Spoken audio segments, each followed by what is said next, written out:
Olá, aluna! Olá, aluno! Sejam muito bem-vindos. Essa é a disciplina de Teorias da História. Eu sou o professor Igor Guedes Ramos, que está com você nesse curso. A nossa aula de hoje é a terceira teleaula e se chama A Escola dos Análises e a Revolução Historiográfica.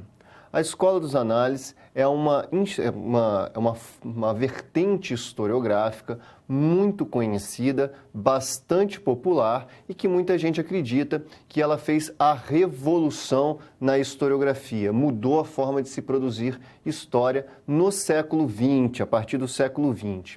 Ela é muito importante para a gente por algumas questões. Primeiro, a gente vai ver ao longo da aula que ela não é realmente assim tão revolucionária, porque muita coisa que foi feita pela Escola dos Análises já estava sendo feita desde o século XIX. São problemas que ela vai conseguindo articular e desenvolver melhor, tá? E outras vertentes também estarão trabalhando esses problemas.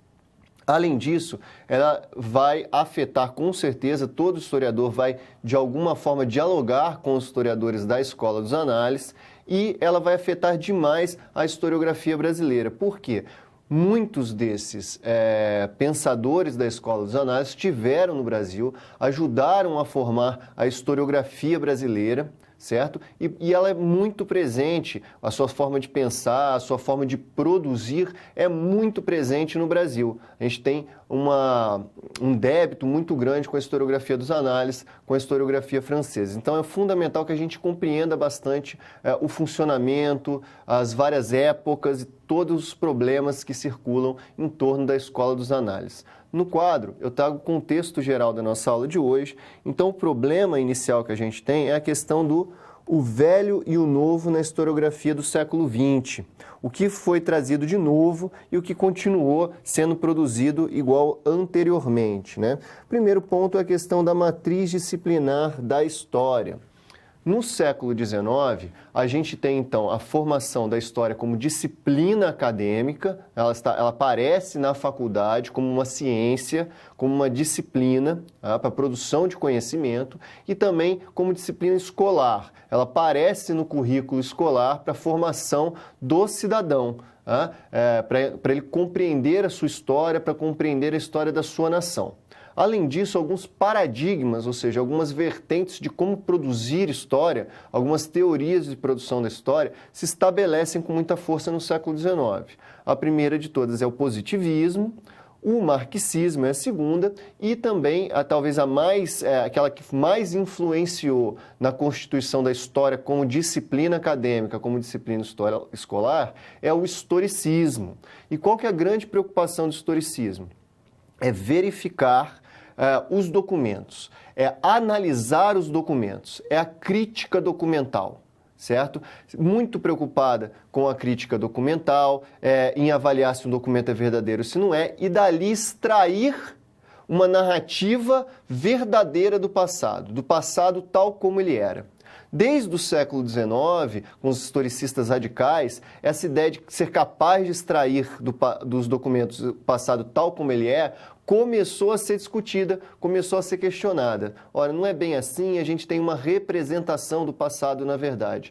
E a história dos análises vai continuar com essa questão, de não tentar resgatar o passado tal como foi, mas tentar reformular isso daí, pensar o que é possível trazer do passado.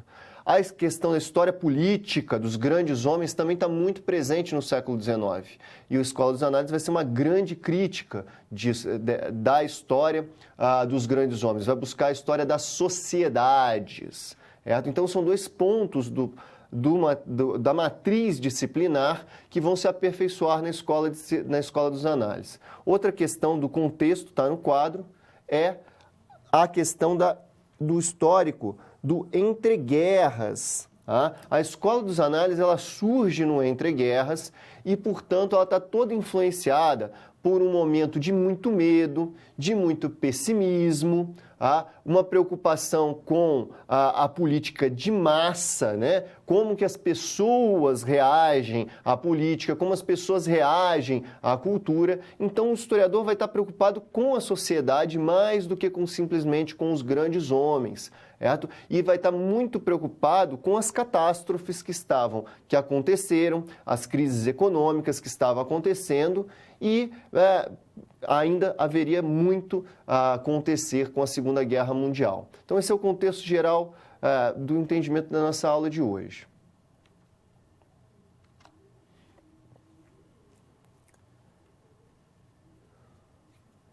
Escola dos Análises, contexto e institucionalização. Veja, a Escola dos Análises vai surgir no século XX, ela vai fazer uma crítica muito forte a toda a historiografia do século XIX, dizendo que tudo que foi produzido no século XIX era ruim, era inferior, era muito simplório, por exemplo, acreditar que os documentos trazem o passado tal como ele aconteceu, que o historiador simplesmente reflete os documentos, organiza os documentos para retratar o passado tal como aconteceu. Então ela vai ter essa crítica muito dura ao século XIX. Porém, desde o século XIX e ao longo início do século XX, já haviam vários outros historiadores que estavam fazendo essas mesmas críticas ao positivismo, ao historicismo. Então não é só a Escola dos Análises, só esse grupo que se denominou de Escola dos Análises, que pratica esse tipo de crítica, que propõe uma história diferente. E eu trago para você, para começar, algumas reflexões sobre esses autores. Ao mesmo tempo em que nós estávamos tendo no século XIX e início do XX a existência muito forte do positivismo, já em decadência, mas presente, do marxismo e do historicismo, a gente também pode encontrar esses dois grandes intelectuais que também trabalharam demais com a história, o Jacob Burckhardt e o Friedrich Nietzsche.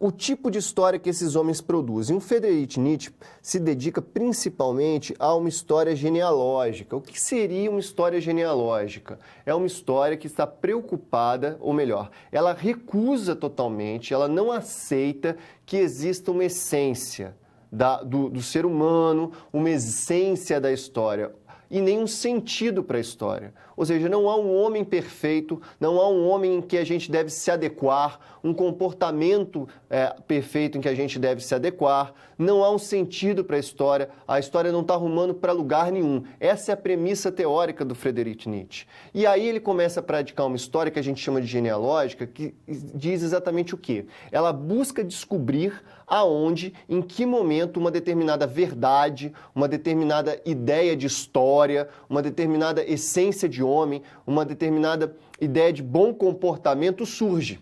E ele vai tentar demonstrar, olha, o homem ideal que surge no século XIX é um homem que foi inventado. Ninguém pensava nisso antes, não vai pensar nisso mais depois.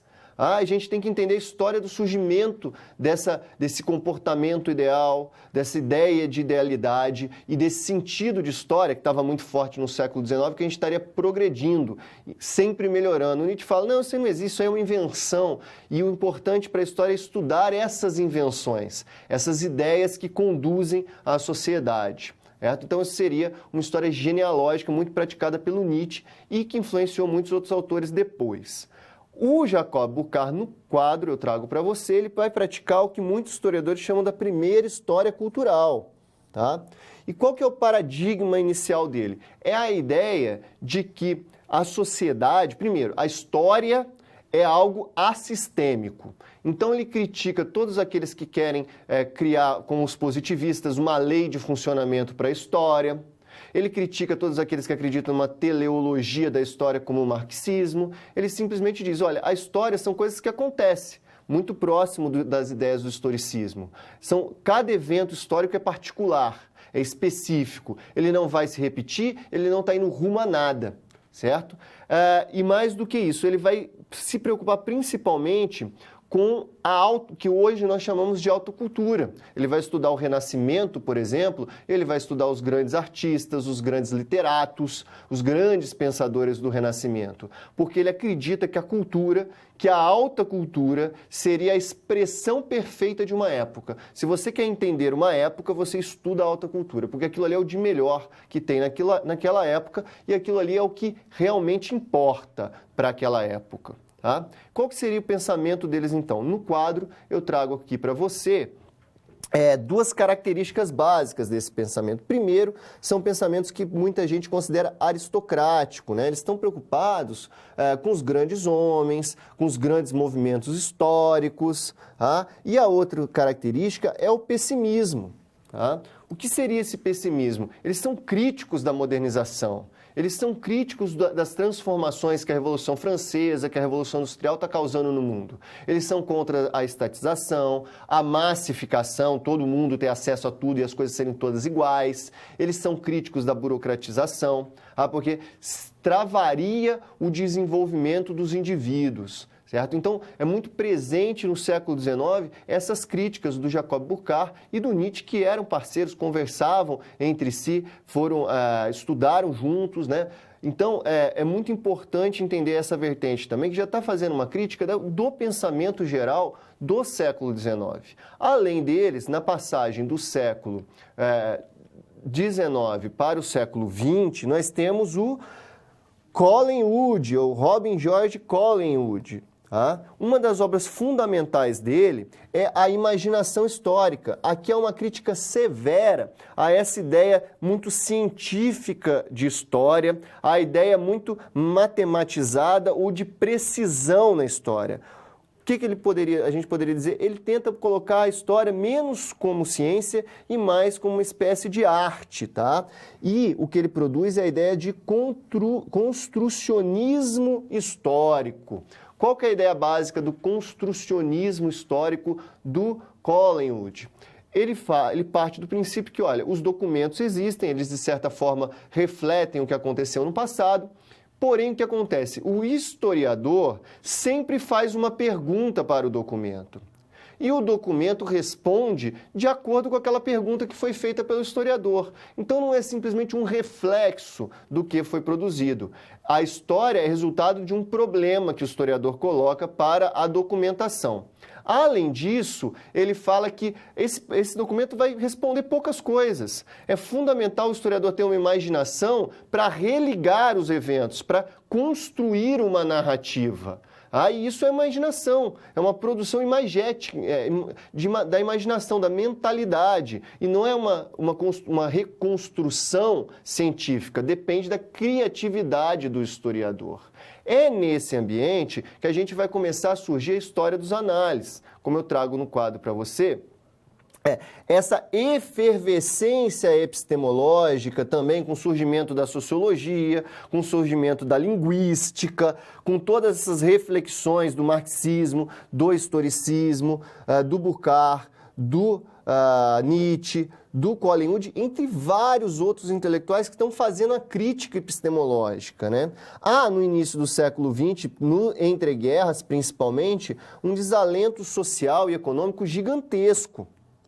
E é nesse ambiente que surge a Escola dos Análises, que não é uma faculdade, ela não é um lugar onde os alunos vão lá estudar, não é uma instituição de produção. Ela é o quê? É basicamente uma revista. A Escola dos Análises é uma revista que pratica uma determinada forma de produzir história. Aqui a gente tem as várias transformações dos nomes dessa revista que ocorreu, mas ainda sendo sempre o mesmo grupo. Só o nome da revista é que vai se alterando. Fundada em 1929 e existente até os dias de hoje. Então é essa história da Escola dos Análises que a gente precisa pensar e refletir porque impactou demais a historiografia mundial e impactou os historiadores brasileiros.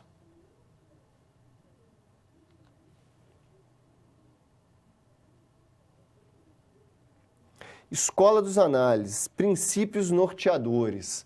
Tá? Então, para a gente entender um pouco sobre a Escola dos Análises, a gente precisa estudar os princípios que orientam a Escola dos Análises. Se ela não era uma escola verdadeira, uma faculdade, um lugar onde as pessoas iam estudar, ela era o quê? Ela era basicamente uma revista, era isso que permitia ela ser uma instituição e continuar existindo ao longo do tempo.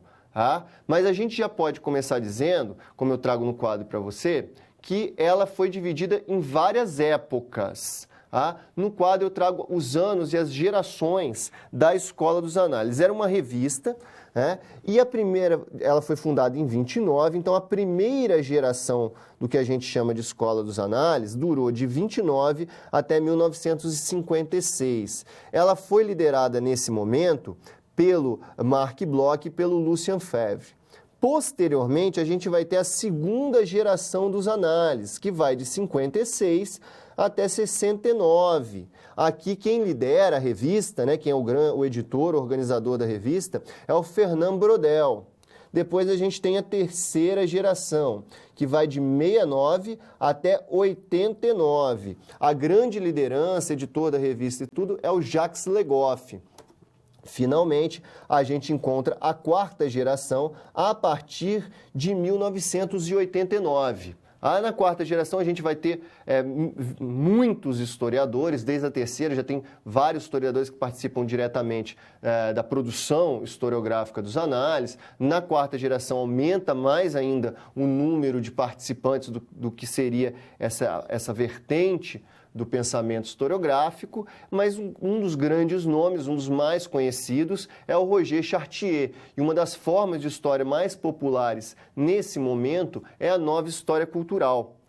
Na primeira geração, eram os trabalhos dos pais fundadores, do Marc Bloch, do Lucien Febvre. Na segunda geração, o trabalho do Braudel e essa preocupação da relação da história com geografia era muito forte. Na terceira geração, a gente tem a questão da história das mentalidades, da história quantitativa, da preocupação com aspectos pouco considerados pelo historiador, como o imaginário, como o medo, o amor, o ódio, a história do medo, a história do amor, certo? Então, vai mudando os objetivos, muda demais quais são as teorias e os conceitos que vão ser utilizados, e você deve estar pensando, poxa, não era uma faculdade, era uma revista, várias pessoas participavam dela, Não tinha, cada época tinha um líder, cada época tinha uma preocupação diferente. Por que então chama-se Escola dos Análises, professor? Porque se muda o tempo todo, por que vai chamar Escola dos Análises? Até o nome da revista mudava.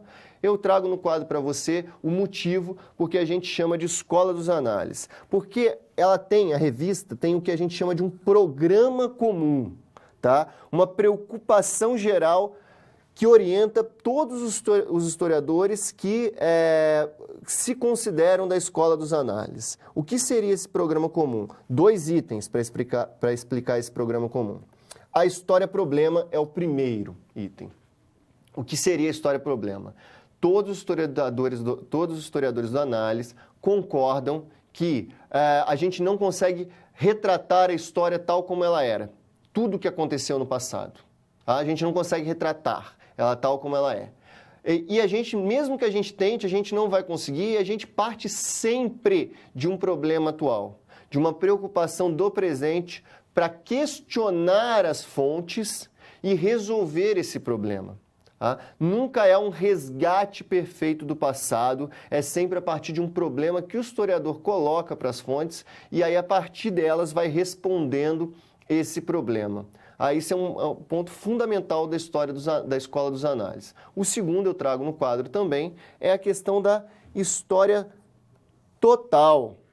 Se no século XIX a gente tem, por exemplo, o historicismo, muito preocupado com a ação política e militar dos grandes homens, dos grandes personagens, os reis, os generais, a preocupação é com eles e a ação desses homens, principalmente.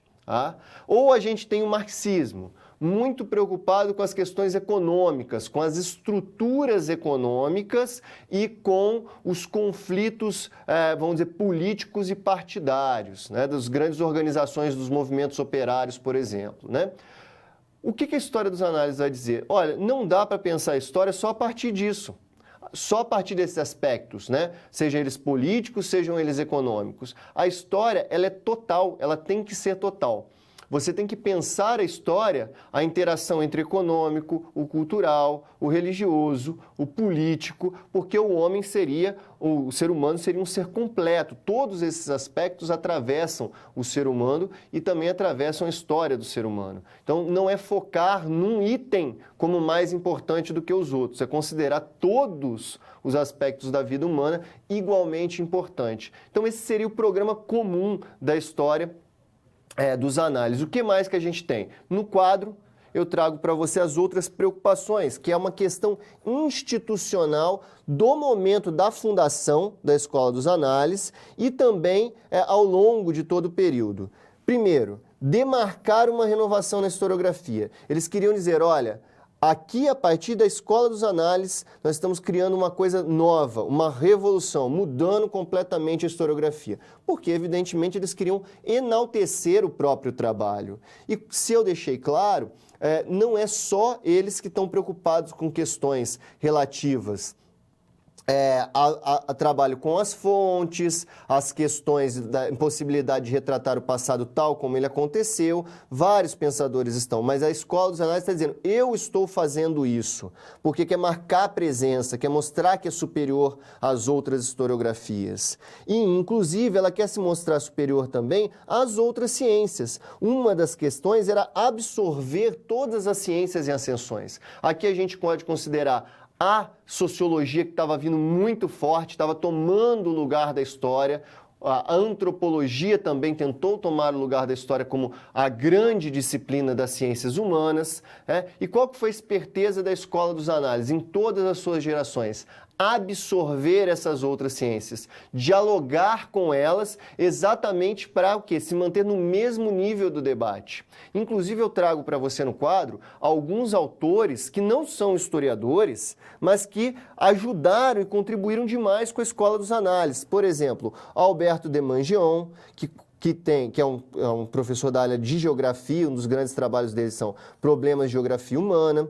O Maurice Hobsbawm, que é da sociologia, vai trabalhar muito com a questão da memória coletiva, como que o indivíduo produz a sua memória sempre em relação à sociedade.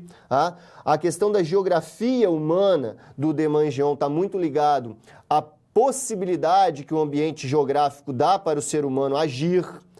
Ele não é um determinista, ou seja, ele não diz assim, olha, a geografia, por exemplo, tropical vai gerar uma sociedade avessa ao trabalho, e um clima, uma geografia nórdica vai criar uma sociedade guerreira, como, por exemplo, muitos positivistas do século XIX diziam. Não, ele vai dizer, olha, a geografia dá um campo de possibilidades, você tem que entender como é que é a geografia, como é que é o clima e ver como que o homem vai se relacionando com esse ambiente e criando a sua cultura, criando a sua economia a partir dali.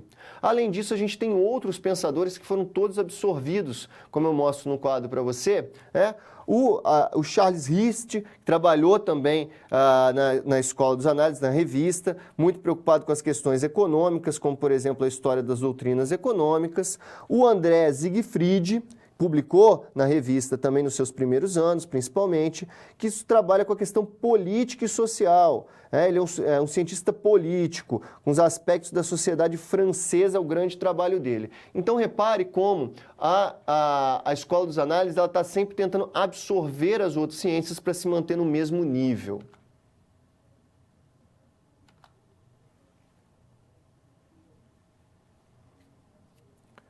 Os fundadores dos análises. Então, para a gente, é importante agora a gente compreender quais são os pais fundadores da Escola dos Análises. Se ela foi fundada como revista em 1929, quem foi que fundou essa revista? Quem foram os primeiros pensadores a dizer, olha, nós estamos criando uma historiografia nova, melhor do que tudo que foi feito. Nós conseguimos absorver todo o conhecimento das outras ciências e trabalhar esses conceitos, esse conhecimento a partir da história.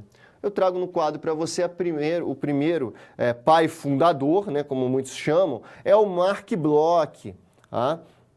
esse senhor aqui que viveu de 1886 até 1944. Teve uma vida breve porque ele morreu durante a guerra, foi fuzilado pelos nazistas. Morreu num campo preso. Tá? Quais são as grandes obras do Marc Bloch? A primeira de todas, Os Reis Taumaturgos, que ele vai pensar a mentalidade que mantém o rei no poder ao longo de todo o final da Idade Média, ao longo da Idade Média até a Idade Moderna. Né? O que mantém, qual o tipo de mentalidade que faz com que as pessoas obedeçam ao rei.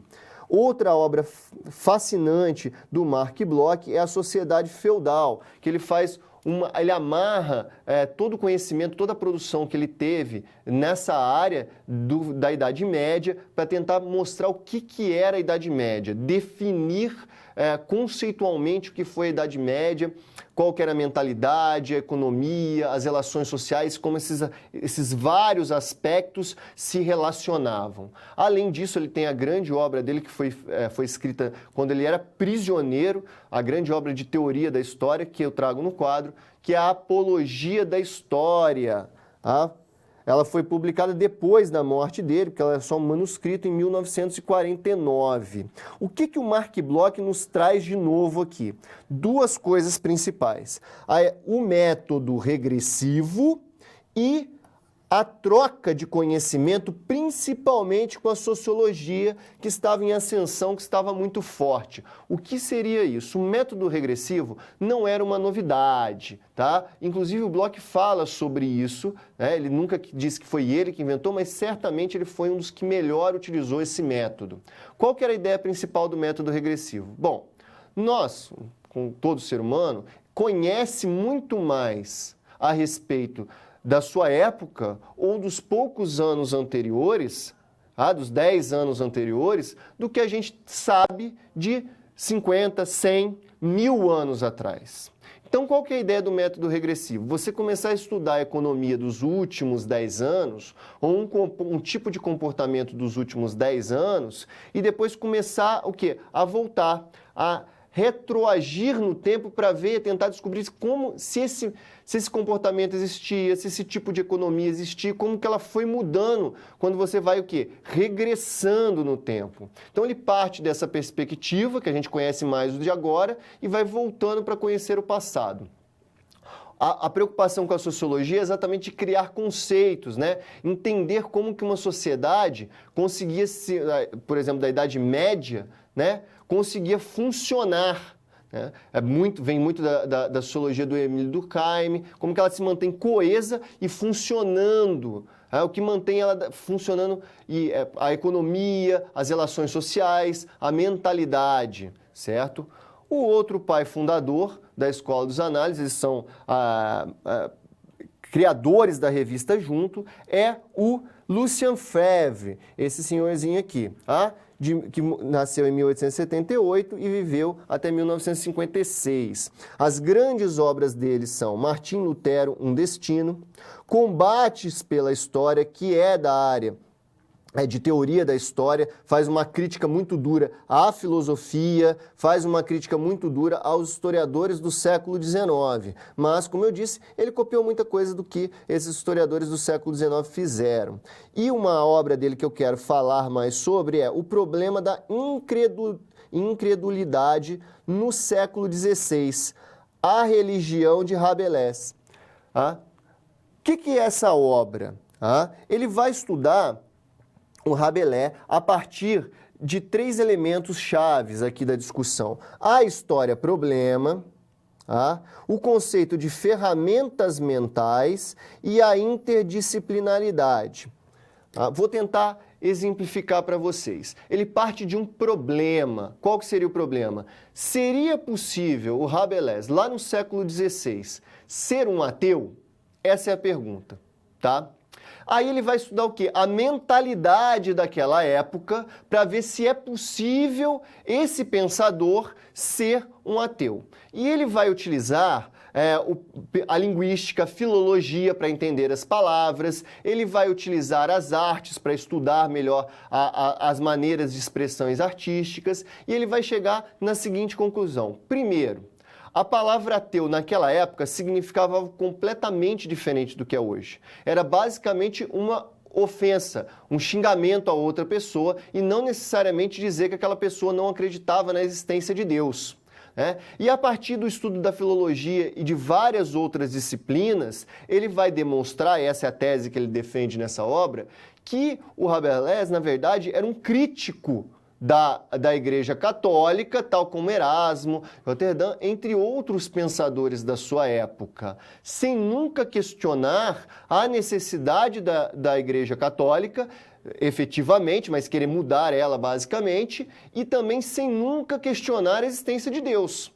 Porque era impossível dentro da mentalidade da época, segundo o Lucien Febvre, você questionar, você poder ser ateu nesse ambiente. Então veja como ele parte de um problema, né? É possível ser ateu na época, no século XVI? Aí ele vai buscar as ferramentas mentais, o que as pessoas usavam para pensar naquela época. E aí ele vai estudar a filologia, ele vai estudar a história dos conceitos, a história da arte, usar a interdisciplinaridade para responder a esse problema. Então veja como é importante todos esses elementos dentro da primeira fase dos análises.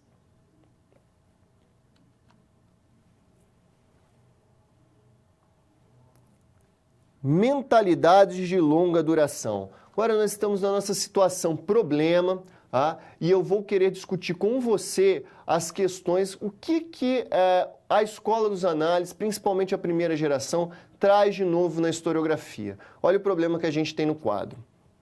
A história é popularmente pensada como uma narrativa acontecimental, ou seja, a gente narrar as coisas que foram acontecendo tal como ela aconteceu. Popularmente, tradicionalmente, a gente tem essa ideia. E o historiador é considerado um erudito das datas e dos acontecimentos. A história para a escola dos análises pode ser mais que isso? Ou seja, a escola dos análises, quando é fundada, ela quer fazer mais do que simplesmente contar fatos que aconteceu em ordem cronológica numa narrativa? Vamos trabalhar com a ideia dos reis taumaturgos do Marc Bloch, né?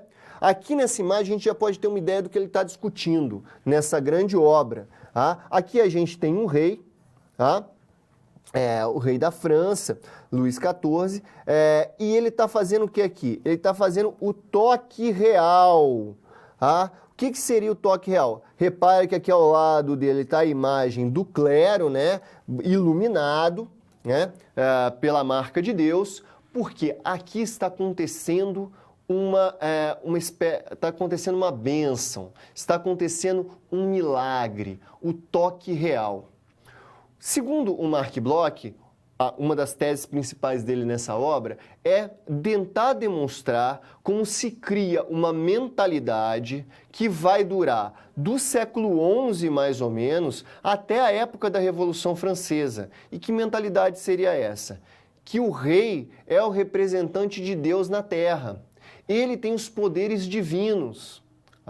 E uma das práticas em que mais isso aparece, essa mentalidade aparece, é o toque real para a cura das escrófulas. O que é escrófula? A escrófula é uma ferida muito parecida com as feridas da peste negra. Normalmente, ela surge com a bactéria da tuberculose na pele, né? Então são bolsas escuras de sangue, empoçado, feridas. E havia a crença que se o rei tocasse, fizesse seu toque, as escrófulas curavam. O que acontece nessa mentalidade? Olha, o rei fazia o toque real, né? Essa é um tipo de doença que ela pode se curar sozinha, ou ela pode se agravar e matar a pessoa. Mas tudo bem se a pessoa morreu para essa mentalidade. Por quê? Porque significava, então, que ela não era abençoada por Deus, então morreu porque tinha que morrer mesmo. Mas as que curavam seria o quê? O milagre do rei. E o Marc Bloch, então, argumenta que isso é fundamental para entender a divindade do rei. Se analisar como essa crença, como essa mentalidade de longa duração operava para manter o rei no poder, porque afinal de contas você não votava para escolher o rei. Por que as pessoas obedeciam o rei? por ele ser uma divindade. Essa é uma das explicações possíveis e na prática isso aparecia muito nessa questão do toque divino, do toque salvador. Certo? Então, como que a gente responde àquela questão? A história pode ser mais do que simplesmente a narrativa dos fatos, simplesmente a decoreba de datas? Para a escola dos análises e para os historiadores atuais, a história deve problematizar o presente e analisar os processos humanos no tempo.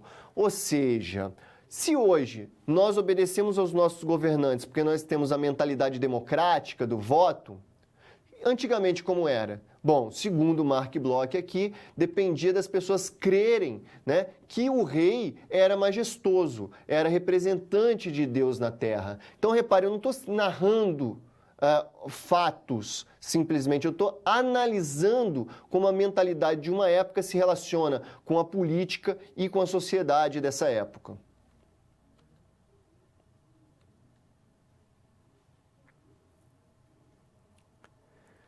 Interação.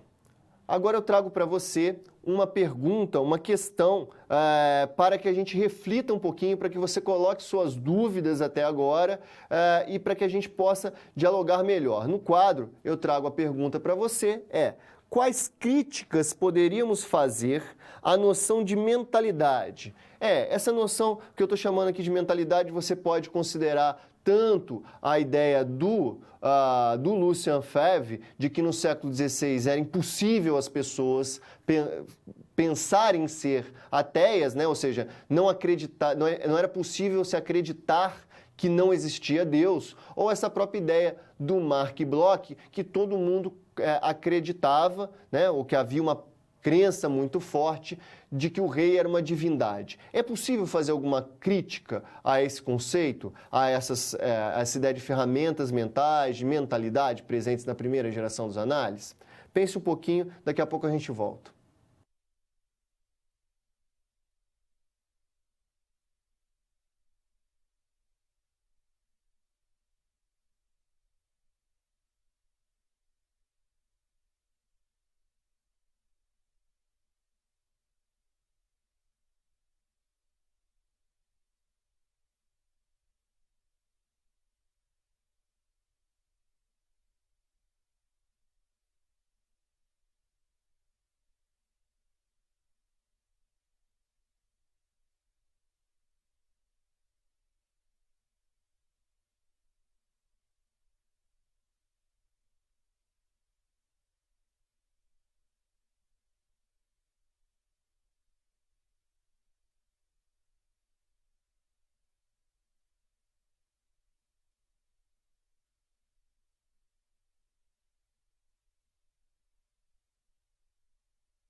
Voltamos. Eu agradeço a participação do Polo de Maravilha, Santa Catarina, que colocou uma ideia interessante, né? A gente poderia dizer que a mentalidade é a personalidade de um indivíduo?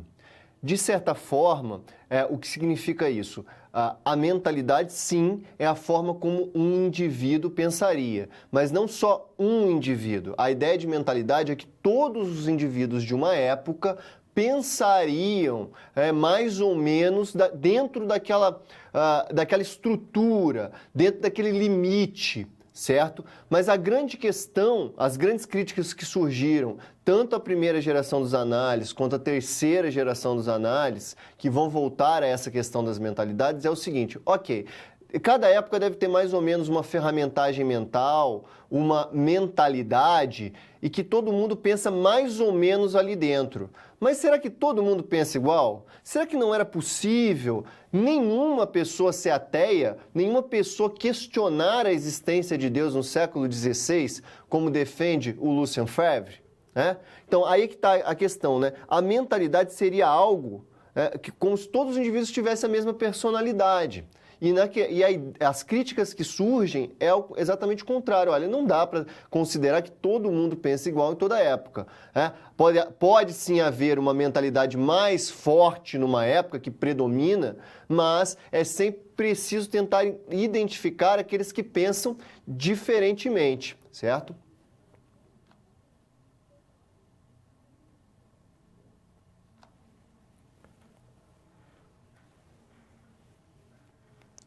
Tempos de Fernand Braudel, 1956-1969. A segunda geração dos análises é liderada por Fernand Braudel, um grande personagem da historiografia francesa, um grande personagem da historiografia mundial e uma pessoa fundamental para a historiografia brasileira. Como assim, professor? Vou tentar demonstrar isso para você, falando um pouquinho mais sobre o Fernand Braudel. Aqui a gente tem a carinha dele. O Fernand Braudel, como eu disse, é um historiador francês que nasceu em 1902 e faleceu em 1985. Então, repare, já está mais próximo de nós, né?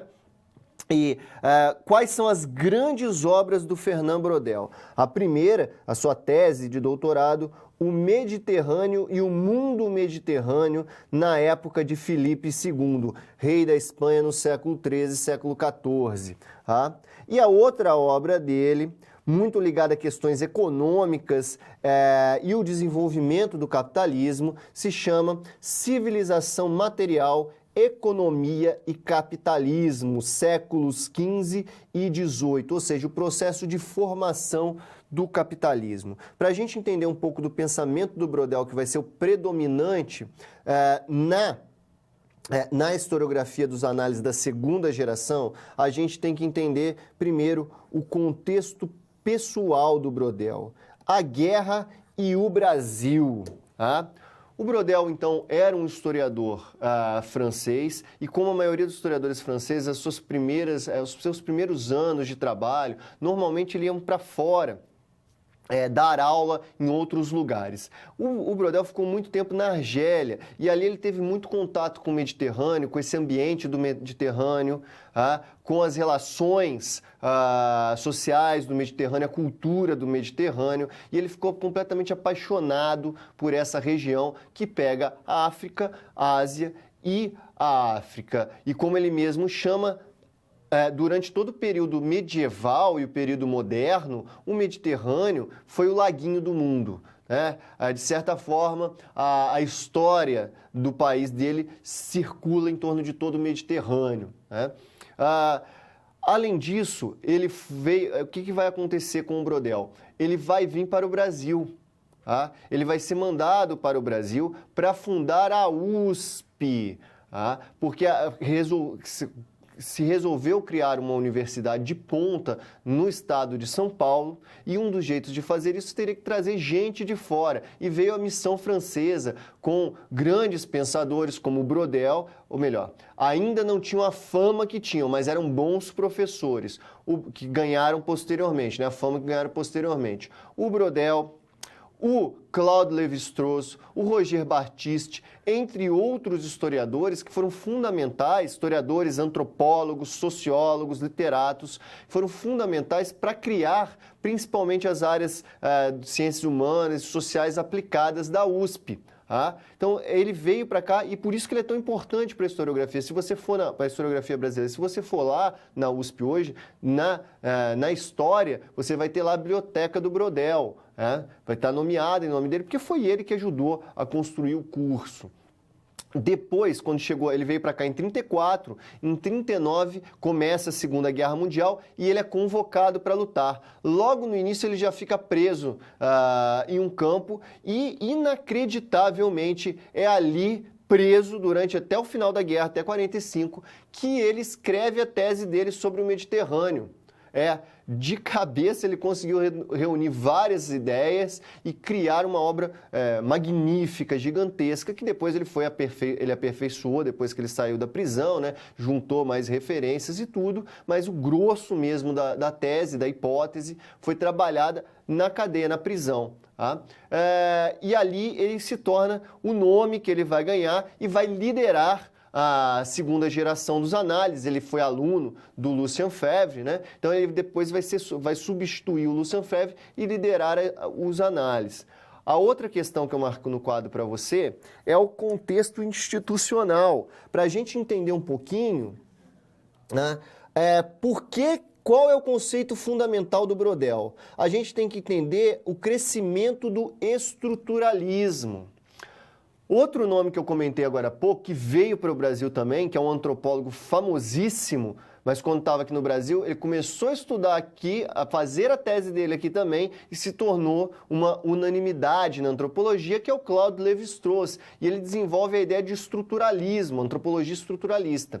Basicamente, essa disciplina vai defender que existe uma estrutura de funcionamento, de comportamento do ser humano, que atravessa todas as etnias e todos os seres humanos que existiram na Terra, desde os homens mais antigos até os homens atuais, desde as sociedades mais industrializadas até as sociedades menos industrializadas. Há um modelo de comportamento, há uma estrutura, e isso vai ganhar muita popularidade na década de 60, principalmente.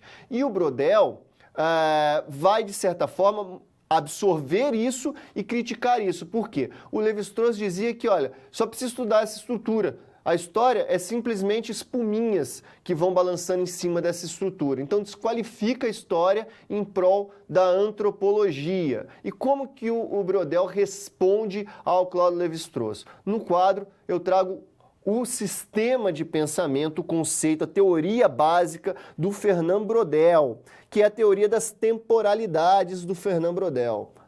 O que ele vai defender, então? Ele vai dizer que existe uma estrutura, e essa estrutura é de longa duração, ou seja, você sabe que é uma estrutura porque ela dura muito tempo. E que elementos estariam nessa estrutura de longa duração? Questões do meio geográfico, como eu disse, ele está muito ligado às questões da geografia, da interdisciplinaridade e dessa discussão com a antropologia da estrutura. Então, o ambiente geográfico, como ele dura muito tempo, ele põe condições. E ele vai estudar isso exatamente no Mediterrâneo, na época de Filipe II. Ele vai mostrar, olha, o Mediterrâneo tem essas características climáticas, ele tem essas características que permite determinadas práticas econômicas. E isso vai durar um tempão. Isso vai ser uma estrutura que dá o quê? Que cerca, que dá condições. Para o quê? Para o segundo elemento, para a segunda temporalidade que eu trago no quadro para você. Qual que é essa segunda temporalidade que está no quadro?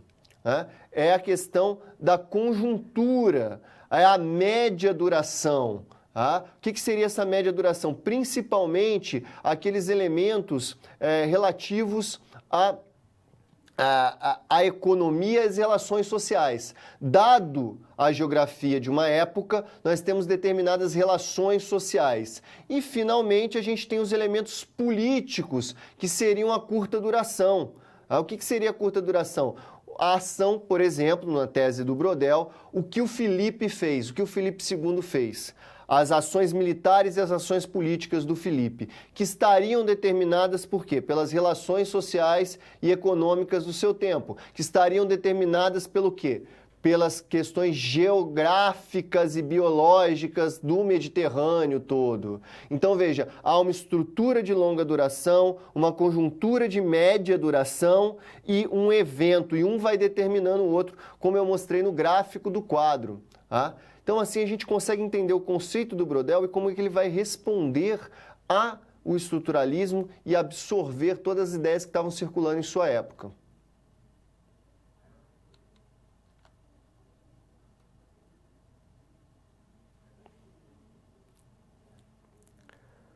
Do Porão ao Sóton, 1969-1989. O que seria esse do Porão ao Sóton? Seria o surgimento da terceira geração dos análises. Se a segunda geração dos análises com o Brodel focou muito na estrutura de longa duração, ou seja, nos aspectos geográficos e econômicos que duram muito tempo e que determinariam todas as outras ações humanas, a cultura, as relações sociais, os eventos políticos, os eventos militares, seriam determinados por essa longa duração geográfica e econômica.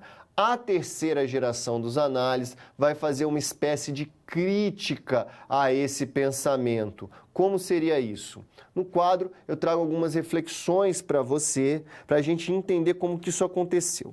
Primeira coisa, a gente tem que pensar o contexto histórico e institucional da terceira geração dos análises, que vai de 1969 até 1989. Tá? O que estava acontecendo naquela época? Primeira coisa, desenvolvimento da contracultura e dos movimentos sociais. A gente tem aqui o movimento feminista começando a sua segunda onda, não mais brigando simplesmente pela participação no voto, mas pelos direitos civis, a igualdade civil mesmo, de liberdade de ir e vir, de expressão em relação aos homens. A gente vai ter os movimentos, principalmente nos Estados Unidos, dos direitos civis em geral, seja dos negros americanos, que vão lutar para ter voto, que vão lutar para ser tratados como iguais dentro daquela sociedade norte-americana, que ainda vivia, na década de 60, um apartheid, um espaço para cada indivíduo, dependendo da raça, um conceito que já estava sendo destruído, o conceito de raça humana, pela antropologia e pelas organizações mundiais,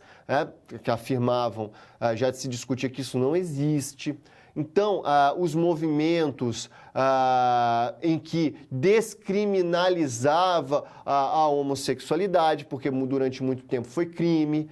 Então, há toda uma mudança contracultural que surge na década de 60, com seu ápice em 1968, que tenta criticar e que busca novos valores, que busca transformar os elementos culturais. Isso chama atenção para o quê?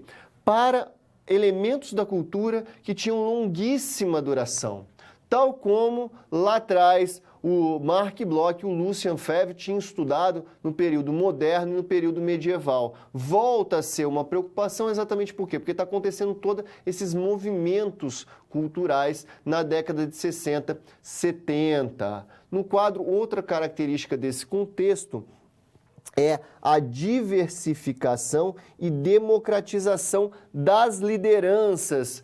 Aqui eu estou falando do próprio análise, da própria escola dos análises. Se é verdade que o Jacques Le Goff é o grande líder da terceira geração, há a participação de muitos outros intelectuais, muitos vindo fora da França, da Itália, do próprio Brasil, Holanda, Inglaterra, vários pensadores que vão participar mais efusivamente, com mais presença na historiografia dos análises nesse momento, e vão ter vários líderes. Além do Le Goff, apesar de ser o grande nome, há vários outros líderes nesse momento.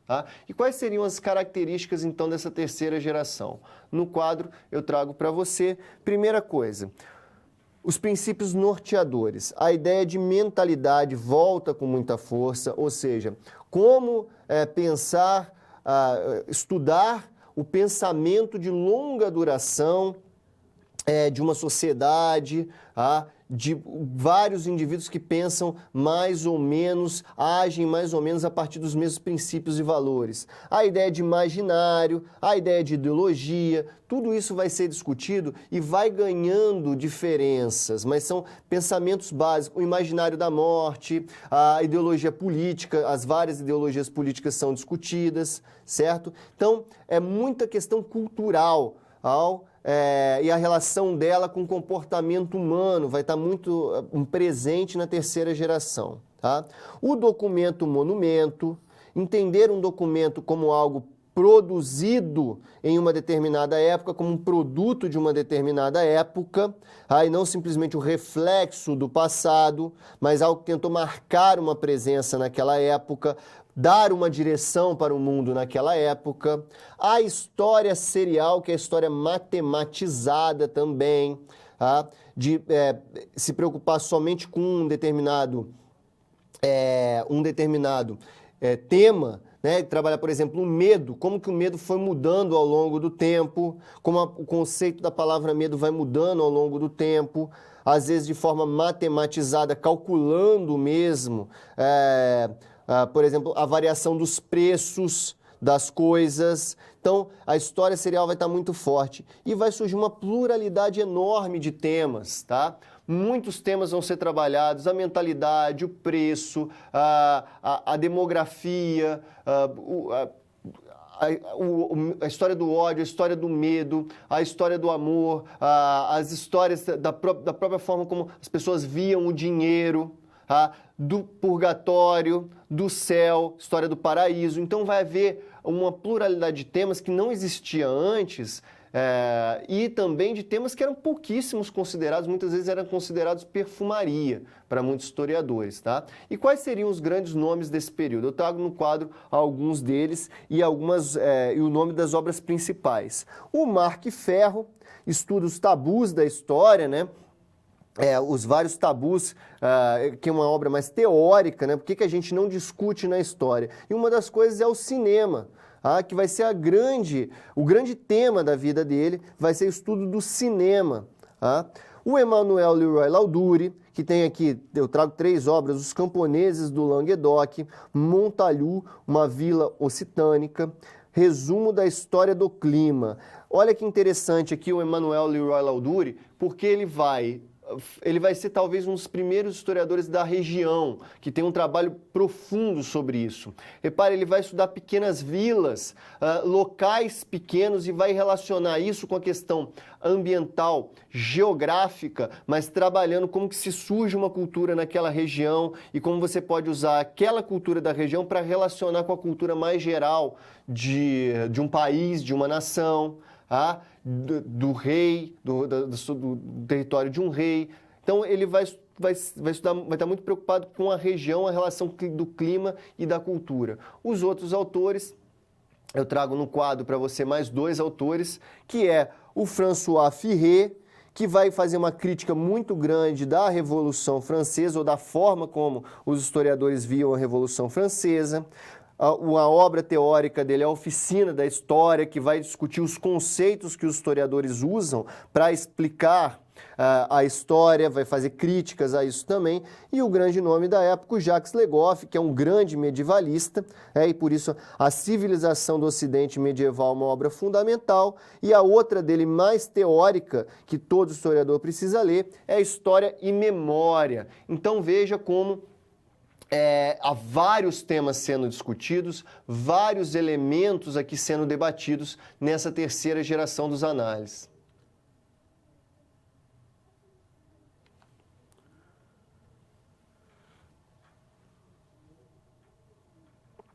Recepções e reações. Então a gente estudou a gente tem a primeira geração dos análises, a segunda geração dos análises e a terceira geração dos análises, da escola dos análises, e elas vão se transformando demais, né? Elas têm vários conceitos e problemas muito diferentes de uma época para outra, por causa do próprio contexto histórico que ela vai sendo formada. Mas qual seria a recepção? Como que o projeto geral dos análises foi recebido pelos historiadores do mundo, e pelos outros países, já que o centro dela vai ser a França? Eu trago no quadro algumas questões para a gente pensar sobre isso, sobre a recepção e sobre como que a escola dos análises atingiu o mundo e como ela foi se transformando. Primeiro, a recepção na Inglaterra e no mundo. Marxismo ou análise? É a questão. Veja, a escola dos análises, ela vai ser, como diria alguns pensadores, é impossível você ser um historiador e não passar pela escola dos análises. Tá? Não discutir, não debater com alguma obra ligada à escola dos análises. Porque ela está presente com uma quantidade enorme de trabalhos, com um volume enorme de produção. Então é impossível você não discutir. Mas será que todo mundo vai operar dentro dos termos da escola dos análises? Evidentemente que não. No Brasil ela vai ser muito presente, porque o Brodel vai ser um dos fundadores da historiografia no Brasil. Então ele vai ser, muitos historiadores vão para a França estudar com pensadores dos análises, depois voltam para cá para ser professores, para formar os professores que me formaram, por exemplo, tá? Então vai ter uma presença muito forte, uma recepção muito grande no Brasil. Mas outro paradigma que estava muito presente na época, e inclusive vai influenciar a própria escola dos análises na terceira geração, é o marxismo. O marxismo também vai, de certa forma, introduzir conceitos, principalmente na terceira geração da escola dos análises, tá? Discutindo, por exemplo, ideologia, tá? e processos econômicos. Mas, por exemplo, na Inglaterra, a escola dos análises vai ser vista com uma certa reticência, porque lá a gente tem os historiadores empiristas muito forte, uma espécie de historicismo inglês, que vai estar muito presente durante muito tempo, historiadores econômicos, alguns ligados ao marxismo, outros não ligados ao marxismo. Então a Inglaterra vai ser assim, vai dialogar com a escola dos análises, até porque tem esse rompimento, sempre essa disputa entre França e Inglaterra, mas não vai ter, vamos dizer, uma adesão a essa escola dos análises, tal como, por exemplo, e ao contrário, aconteceu com o Brasil. Tá? Então, ela vai estar presente em todo mundo, mas nem todo mundo vai aderir aos seus preceitos ou vai trabalhar dentro dos paradigmas e das reflexões da escola dos análises. Outra questão sobre essa recepção, como eu disse também, o Brasil vai ser um porto seguro, muito seguro, por causa dessa questão do Brodel ter vindo aqui formar a primeira grande instituição de produção historiográfica brasileira, que é a USP, e professores irem estudar na França, muitos, e depois na segunda, terceira, quarta geração, continuar essa relação muito próxima com os historiadores brasileiros. Tá? Ela vai sofrer, nesse período todo, uma crítica muito dura, principalmente a partir da terceira geração, que é uma crítica ao seu estruturalismo e ao seu quantitativismo. Tá? O que seria essa crítica? Tanto desde a primeira geração, mas principalmente na terceira geração da escola dos análises, há uma crítica que é aquela de, olha, vocês estão pensando a sociedade como um todo. Vocês estão parando de pensar os indivíduos ou os diversos grupos sociais. E vocês usam muito história matematizada, quantificada. E assim você teria o quê? Um panorama geral da história. Você entenderia a mentalidade de uma época, mas você não perceberia como cada grupo social, cada grupo sociocultural se relaciona com essa mentalidade. Ora, se um jeito de se comportar é predominante numa época, não significa que todo mundo aceite esse jeito de se comportar. Ou os cálculos matemáticos que você faz para dizer, por exemplo, que os preços subiram muito em uma determinada época, você não está avaliando qual foi o impacto nas pessoas desse aumento do preço. Será que todas as pessoas sentiram por igual esse aumento de preço? Será que todas elas sentiram isso como um abuso? Ou aceitaram isso por causa das condições da época? Então, essa preocupação em tirar essa grande estrutura, essa história mais matematizada, que vai ser, as análises vai ser muito criticado por causa disso, e a gente vai ter o que então? A quarta geração, como aponto no quadro, que surge mais recentemente, que é o momento que a Escola dos Análises está hoje, né, rumo à quarta geração. Um jeito de responder a tudo isso é a virada antropológica, política e narrativa. Os historiadores da quarta geração, eles voltam a se preocupar com a narrativa, com a necessidade de fazer uma boa narrativa, de demonstrar os vários personagens brigando, lutando para impor determinadas ideias, para impor determinados comportamentos. Eles vão estar novamente preocupados com a história política, que de certa forma foi deixada de lado, principalmente a história política, vamos dizer, mais político-partidária, a política mais formal, né, dos grandes homens, que foi muito desconsiderada pela Escola dos Análises até então. Porque política eles discutiram, mas a política, vamos dizer, a cultura política de uma época, mais do que a ação dos políticos, por exemplo, dos movimentos sociais e dos partidos. Além disso, a cultura, não como algo igual para todo mundo, mas a cultura, os vários blocos de cultura e como as culturas vão interagindo e se confrontando entre si. Essa é a nova proposta da quarta geração dos análises, que vai responder às críticas que vinham se acumulando desde a primeira geração.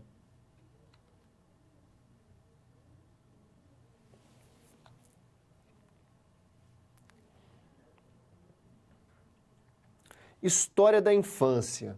Nossa situação, problema, é para tentar demonstrar um pouquinho como que essa Escola dos Análises, a partir de alguns princípios, principalmente da terceira geração, ajuda a gente a repensar a história, ajuda a gente a recolocar como que a história pode servir para os dias de hoje e como a gente pode usar a história para ensinar as crianças a produzir uma identidade própria nos colégios, né? E também para entender como nós, seres humanos, somos históricos também. A situação problema eu trago no quadro para você. É a seguinte: é importante produzir em uma feira de ciências, né? A feira de ciências que é muito comum acontecer nas escolas, uma apresentação dos jogos e das brincadeiras das gerações anteriores.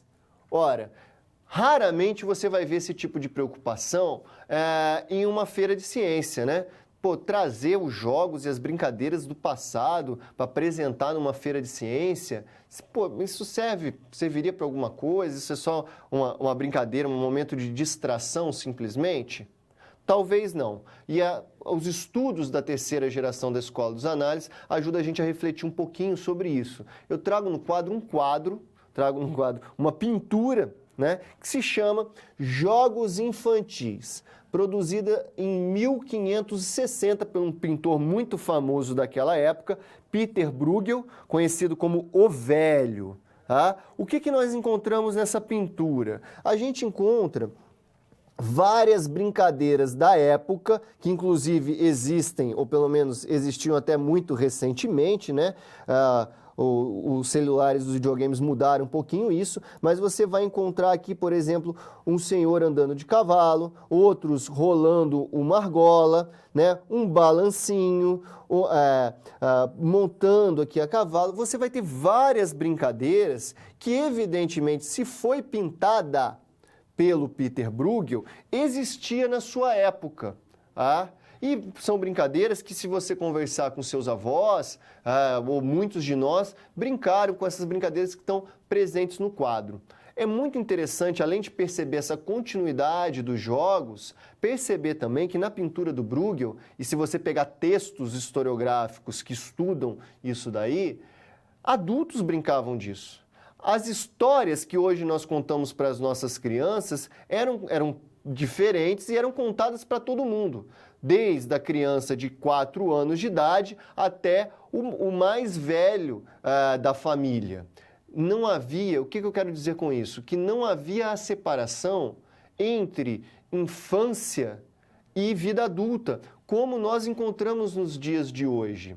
Não havia ideia, na época do Bruegel, do século até muito recentemente, até o século XVIII, XIX, a ideia de separar determinados ensinamentos, determinados comportamentos, ou criar a ideia de que a infância tem que ser tratada de uma forma e a vida adulta de outra forma. Não, todo mundo era tratado mais ou menos igual. A única coisa que impedia uma criança ser tratada exatamente igual a um adulto era, basicamente, ela não conseguir fazer alguma coisa, né? Ela não conseguia carregar muito peso, ela carregava menos peso, mas porque ela não tinha crescido o suficiente ainda. Veja, porque a ideia de infância foi uma invenção.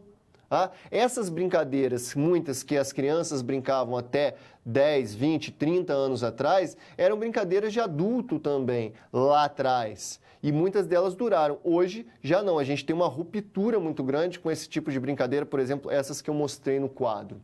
Então, seria interessante, numa feira de ciência, a gente ter esse tipo de reflexão sobre jogos e brincadeiras. Serve para alguma coisa? No quadro eu trago a resposta. Primeiro lugar, o pensamento histórico mais amplo serve para estimular, para entender como que a gente pode olhar para a história e entender as coisas que continuaram iguais e as coisas que foram se transformando. Além disso, a interligação entre passado e presente. Novamente, o que continua presente do passado hoje no presente, entender ao mesmo tempo com isso que o ser humano é um ser histórico, que ele está sempre se transformando, ele não é sempre igual a si mesmo, ele vai sempre mudando com o passar do tempo. E se as brincadeiras mudam, a forma como a gente trata a infância muda, a própria ideia de criança, ideia de adulto. Então, o ser humano é um ser altamente histórico. E, finalmente, a autopercepção do sujeito histórico, para que a criança, né, o adolescente que está na escola, perceba que ele também é um ser, é um sujeito histórico. O que ele faz pode virar história amanhã. Ele altera a história ao mesmo tempo em que ele estuda a história. Então, essa seria uma proposta interessante para participar numa feira de ciência e sim, ela poderia trazer muitas reflexões para a compreensão da história.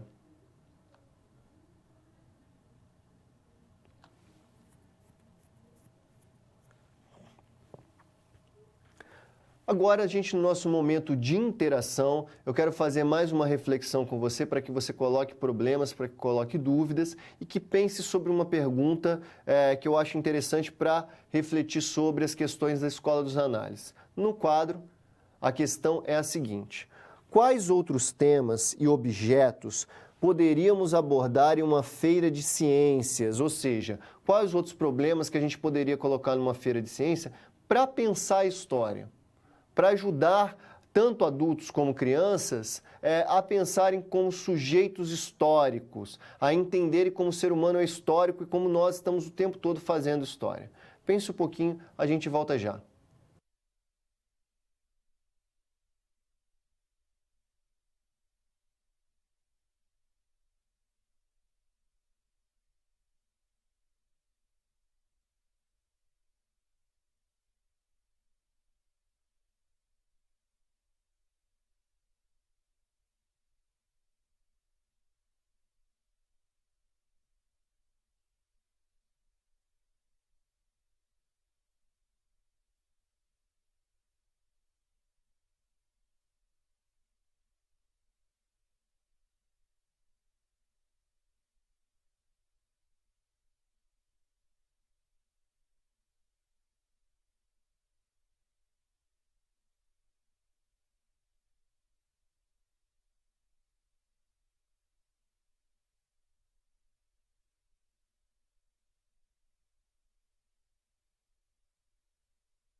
Voltamos então.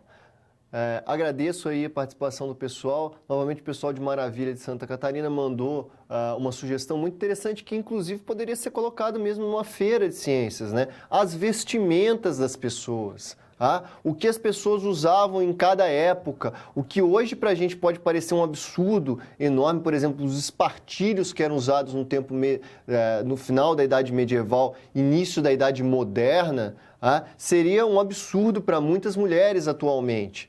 As roupas que os homens utilizavam, eu sempre começo, muitas das minhas aulas, eu pergunto para os alunos, olha, e essa imagem aqui desse homem com essa peruca branca comprida? Olha, isso aqui era um motivo de respeito. Os magistrados dos séculos anteriores usavam perucas para mostrar como eram superiores. Atualmente, a gente usa esse tipo de roupagem, os magistrados, não. O que se usa hoje? Terno, gravata. Então, ao mesmo tempo que as vestimentas mudam, a gente tem que entender isso, existem coisas que elas servem para as relações sociais, para marcar uma presença nas relações sociais. Então, tudo isso pode ser utilizado, sim, para mostrar para adulto, para criança, numa feira de ciência, numa aula, como que as coisas vão mudando e qual é a função social dessas mudanças, inclusive nas roupas, certo? Então, é muito interessante essa proposta também.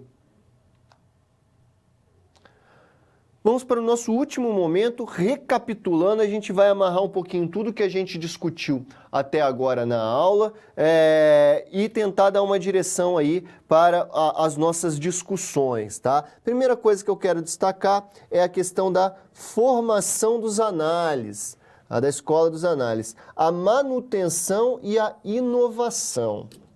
Vale ressaltar que a primeira geração dos análises, ela vai criar um discurso que vai se propagar para o resto dos historiadores de que o Lucian Febvre e o Marc Bloch estavam criando uma historiografia completamente nova, completamente diferente da historiografia do século XIX, que era simplista, que era simplória, e eles estavam se colocando também como a melhor ciência dentro das ciências humanas. Repare, isso é uma disputa institucional muito comum de acontecer, acontece até hoje, não há muito como evitar, a gente tem que entender essas disputas, mas evitar completamente é impossível, mas não seria verdade dizer que eles estão inovando completamente. Vejam, esses dois grandes historiadores aprenderam muito com Langlois e Seignobu, os grandes metódicos franceses do século XIX, aqueles que criaram os manuais de crítica documental. E eles continuaram usando os documentos e fazendo a crítica documental como se fazia no século XIX. Além disso, vários outros pensadores já estavam fazendo as críticas que a Escola dos Análises fizeram. Eles produziram grandes obras, não tenha dúvida. Eles colocaram novos problemas, não tenha dúvida. Mas não é uma grande revolução como muitos historiadores colocam.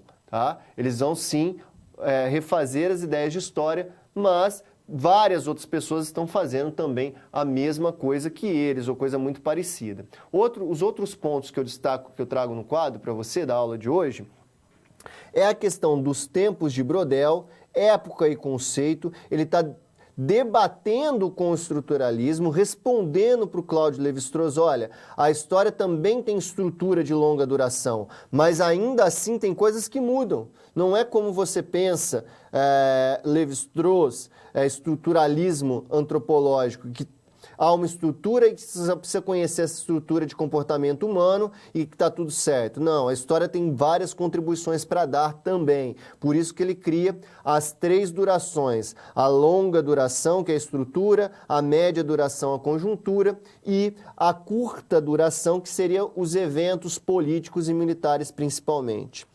A terceira geração é marcada pela diversificação e ruptura, de certa forma. Por quê? Porque ela vai pluralizar muitos temas diferentes, muitas metodologias, muitos conceitos, como eu disse, até o marxismo vai ser introduzido dentro da escola dos análises com bastante importância.